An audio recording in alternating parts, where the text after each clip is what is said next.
Hi, Rob here, Trail Ambassador. Today I'd like to show you how easy it is to replace or upgrade your carbides on your TS ski. Here I have the 7-inch upgraded carbides. The stock OEM ones come with approximately 4 inches. So I'm going to go ahead and upgrade to the 7-inch today. Inside the box you will find a pair of these upgraded blades along with a pair of fresh nuts to put on the ski bolts through the spindle. Alright, I've already taken the original carbide out of the right ski, and before I put it in the left ski, which I'm going to show you how to do, I wanted to show you the difference between the 4-inch stock carbide and the new upgraded 7-inch. As you can see, there's a longer surface of carbide cutting edge here, and the blade actually sits a little bit higher and a little bit longer, so you will get a little bit more positive steering with the upgraded 7-inch over the original 4-inch. The first step is to remove the bolt through the spindle. It's going to take a 15mm socket on the inside and a 16mm socket on the head of the bolt.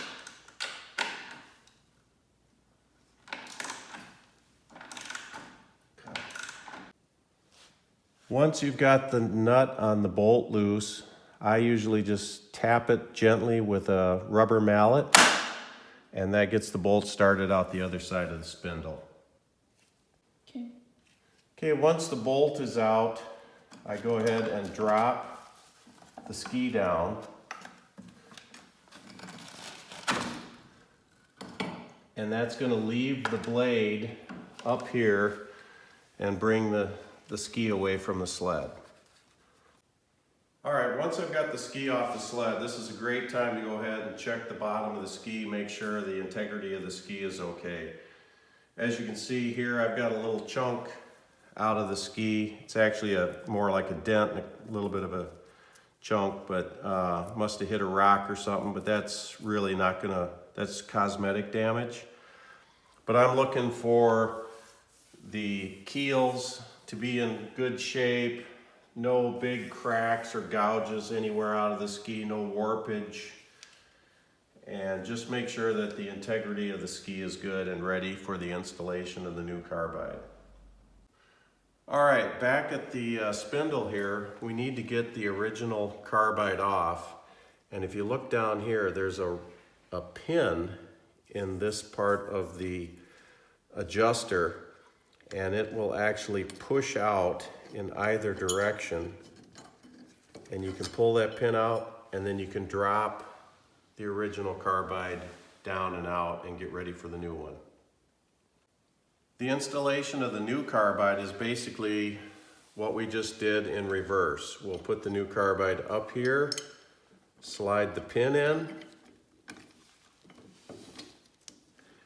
and now we have the carbide attached to the adjuster, and we'll grab the ski and install that next. Alright, we're going to take the ski and mate it up with the new carbide, and one thing I failed to mention was there is a front and a rear to this assembly, this carbide assembly, as you put it on the sled, and it is labeled front on the carbide, so you really can't mess it up if you just look for the labeling. Okay, now we drop the blade into the grooves, and then we bring it up and line the ski up with the spindle hole, and then slide our bolt in.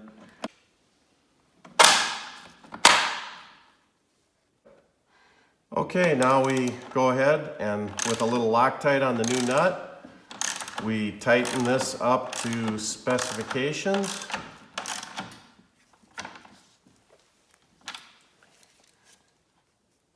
Check it with a torque wrench, and that's it. The new carbides are installed.